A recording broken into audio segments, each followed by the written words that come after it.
கிறிஸ்துவுக்குள் மிகவும் பிரியமானவர்களே, இயேசு கிறிஸ்துவின் நாமத்தில் உங்கள் யாவரையும் அன்போடு கூட நான் வாழ்த்துகிறேன். இந்த நாளிலும் தேவன் நம்மோடு கூட இடைப்படுகின்ற வார்த்தை 2 நாளாகமம் 16ஆம் அதிகாரம் 9ஆம் வசனம். தம்மை பற்றி உத்தம இருதயத்தோடு இருக்கிறவர்களுக்கு தம்முடைய வல்லமையை விளங்க பண்ணும்படி கர்த்தருடைய கண்கள் பூமி எங்கும் உலாவிக் கொண்டிருக்கிறது. ஆம், இந்த வார்த்தையின் மூலம் தேவன் இன்றைக்கு நம் ஒவ்வொருவரோடும் இடைப்பட விரும்புகிறார். தம்மை பற்றி உத்தம இருதயத்தோடு இருக்கிறவர்கள். அப்போ அது எதை குறிக்கிறது அப்படின்னா, நம்மளுடைய 100% ட்ரஸ்ட்டும் கான்ஃபிடென்ட் ட்ரஸ்ட் தேவன் மேல இருக்கிறவங்க தான் அவரை பற்றி உத்தம இருதயத்தோடு இருக்கிறவர்களாம். அப்போ அவருடைய கண்கள் என்ன செய்தா பூமி எங்கும் உலாவிக் கொண்டு இருக்கிறதாம். அப்படிப்பட்டவர்களை அவருடைய கண்கள் என்ன செய்தாம் பார்த்து கொண்டே இருக்கிறதாம்.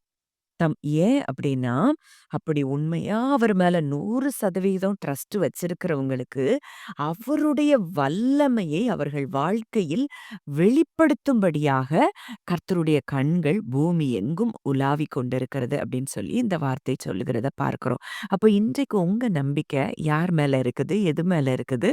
அப்படிங்கிறத நீங்க யோசித்து பார்க்க வேண்டும். நீங்க உத்தம இருதயமாய் இருக்கிறீர்களா? நீங்க பூரணமாய் அவரை மாத்திரமே நம்புகிறவர்களா இருக்கிறீர்களா? இல்ல சூழ்நிலைகள பார்த்து, பார்த்து, பார்த்து இல்ல இப்படித்தானே இருக்கு, இப்படித்தானே இருக்கு என் வாழ்க்கை. இதுல என்ன மாறப்போகுது அப்படின்னு சொல்லி நீங்க அப்படி எண்ணிக்கொண்டு இருக்கிறீங்களா? வசனம் சொல்லுது, கர்த்தருடைய கண்கள் அப்படிப்பட்டவர்கள பார்க்கும்போது உலாவிக் கொண்டே இருக்குதா. அதாவது அது அவருடைய ஆம்னி பிரசன்ஸையும், பவரையும் சொல்றதுன்னு பார்க்குறோம். அவர் எல்லா இடங்களிலும் இருக்கிறார். அந்த வல்லமை விளங்க பண்ணக்கூடிய அந்த செயலும் அவரிடத்தில் மாத்திரம் தான் இருக்குது. அப்போ இது எந்த காரியத்துல சொல்லப்பட்ட சம்பவம் அப்படின்னா, ஆசா ராஜா அங்க அரசாண்ட நாட்கள்ல, அங்க யூதாவுக்கு விரோதமா அவர் என்ன செய்றாரு, ஆ ஒரு ஒரு காரியத்தை செய்யும்படி சீரிய ராஜாவாகிய பெனாதாத்து கூட அவர் ஒரு உடன்படிக்கை செஞ்சு, அங்கே போகும்போது, அங்கே அனானி அப்படிங்கிற ஒரு தீர்க்கதரிசியின் மூலம் தேவன் பேசுகிற வார்த்தை தான் இது. அதாவது என்னதுன்னா, "நீ என்ன நம்பாம, ஒரு மனிதனை நம்பி நீ என்ன செய்ற? மதியில்லாமல் இப்படி நீ செஞ்சபடியினால, இது முதல் யுத்தங்கள் நேரிடும் அப்படின்னு சொல்லி அங்க சொல்லப்படுறத பார்க்கிறோம். அப்போ இன்றைக்கு அந்த மனிதன், மனிதனுடைய உதவியை நாடி போனத பார்க்கிறோம். இன்றைக்கு நம்ம யார நாடி கொண்டிருக்கிறோம்?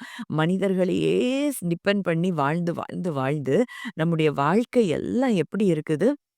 அவர் செயல்பட விடாமல், அவருடைய வல்லமையை நாமே தடுக்கிறவர்களாய் நம்ம இருக்கிறோம். அப்ப இன்றைக்கு தேவன் நமக்கு ஒரு ஒரு வாக்குத்தத்தத்தை கொடுத்து, இந்த வாக்குத்தத்தத்தை நாம் வாழ்க்கையில் பின்பற்றும்படியா அதான் வசனம் சொல்லுது ஏசாயா 26:3 உம்மை உறுதியாய் பற்றிக்கொண்ட மனதை உடையவன், உம்மையே நம்பியிருக்கிறபடியினால், நீர் அவனை பூரண சமாதானத்துடன் காத்துக்கொள்வீர். அப்போ உண்மையாய் அவரையே நம்புகிற மனுஷனுக்கு பூரண சமாதானம். அந்த பூரண சமாதானம் எங்கிருந்து வருது? அது தேவனுடைய வல்லமை வெளிப்படும்போது நமக்கு சமாதானம் கிடைக்குது. அப்போ இன்னைக்கு பல வேளைகள்ல நம்ம கூட சில நேரங்கள்ல சோர்ந்து போகும்போது, எப்படியாவது தேவன் நம்மை தேற்றுகிறத பார்த்திருக்கிறோம். நெறைய நேரங்கள்ல ஏதாவது ஒரு வார்த்தை அனுப்புவார். ஏதாவது ஒரு மனிதரை அனுப்புவார்.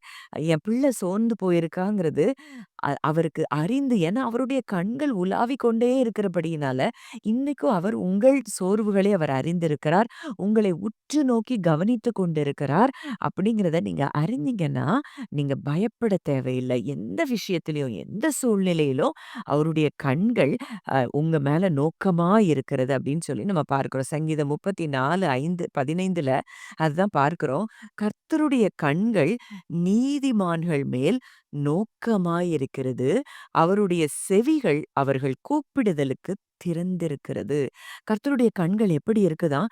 நீதிமான்கள் மேல நோக்கமா இருக்குதாம். அவருடைய கண்கள் ஒரு செகண்ட் கூட உங்கள விட்டு என்ன செய்யல? அகன்று போகல. அவர் செவிகள் முதல்ல கண்கள குறித்து சொல்லப்பட்டிருக்கு. அடுத்தது அவருடைய செவிகள் நம்ம எப்பல்லாம் கூப்பிடுறோமோ, அப்பல்லாம் அவருடைய செவிகள் திறந்திருக்கிறது. ஏன்னா, அவருடைய வல்லமையை நம் வாழ்க்கையில் வெளிப்படுத்தும் பொருட்டு, அவருடைய வாக்குத்தத்தங்களை நம் வாழ்க்கையில் நிறைவேற்றும் பொருட்டு அவருடைய செவிகள் எப்பொழுதும் நமக்காக திறந்திருக்கிறதை இந்த வார்த்தை நமக்கு கற்றுக் கொடுக்கிறது. அப்போ இன்றைக்கு கர்த்தருடைய கண்கள் யார் மேல உலாவிக் கொண்டிருக்குதாம்?